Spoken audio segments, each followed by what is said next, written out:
Kneeling. You'd think that kneeling is like quite an easy thing to do. I mean, it's one of the first things we learned to do when we were kids, crawling around on the floor before we got kneecaps. It was quite easy. However, so many people get this position wrong. What you need to do, first of all, is make sure hands straight underneath the shoulders. Don't keep your hands like this. Spread the fingers out. Put some weight onto your fingers. Very good for them.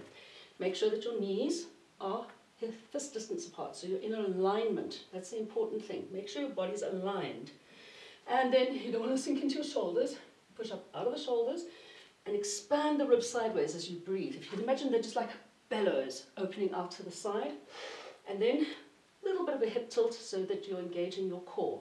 Zipping it up through the spine yet again. Tighten. Hold it in that position.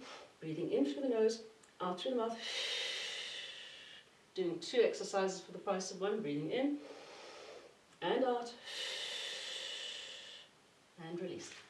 That's how easy it is. Thank you for giving me a minute. And if you liked it, well, please do hit like and subscribe. And don't feel shy. Comment. Let us know what you'd like to see, how we can help you. And don't forget that soon, if you do like it enough, I'll be asking you to give me 15 minutes.